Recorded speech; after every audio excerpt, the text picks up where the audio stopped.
வணக்கம். ஜோதிட ஆஸ்பத்திரி வரதராஜன் என்று நான் பார்க்க இருக்கும் தலைப்பு ஜோதிடப்படி எந்தெந்த திசைக்கு எந்தெந்த தெய்வங்கள் வணங்க வேண்டும் என்பது சின்ன தலைப்பு தான். நம்ம சேனலில் சப்ஸ்கிரைப் பண்ணாதவங்க சப்ஸ்கிரைப் பண்ணிக்க, அப்பதான் பத்திகள்லாம் வரிசையாக வரும், பார்த்து பயனிடலாம்.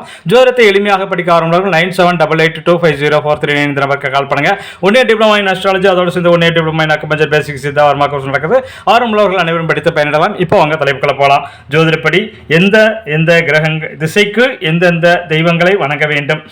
ஒவ்வொரு ஜாதகரின் ஜாதகத்திலும் ஜாதகம் சிறப்பாக இருந்தாலும் கூட அந்த ஜாதகத்தின் சிறப்பு பலன்களை பெறுவதற்கு நல்ல திசைகள் அந்த ஜாதகரின் வாழ்க்கையில் வர வேண்டும். இதில் சூரியன், சந்திரன், செவ்வாய், புதன், வியாழன், வெள்ளி, சனி, ராகு, கேது என ஒவ்வொரு கிரகங்களுக்கும் திசைகள் உண்டல்லவா?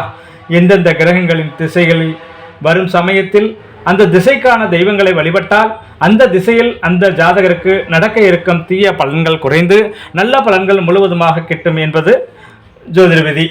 ஆக சூரிய திசை ஒருவர் ஜாதகருக்கு நடக்கும் பொழுது சிவ வழிபாடு சிறப்பு.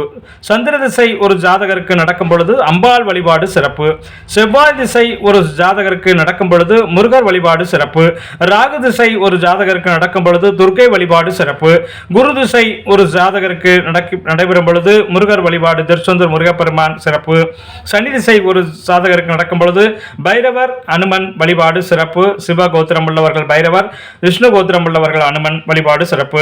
புதன் திசை உள்ளவர்கள் பெருமாள் வழிபாடு சிறப்பு. கேது திசை உள்ளவர்கள் விநாயக பெருமானை வணங்குவது சிறப்பு. சுக்கிர திசை உள்ளவர்கள் மகாலட்சுமியை வணங்குவது சிறப்பு.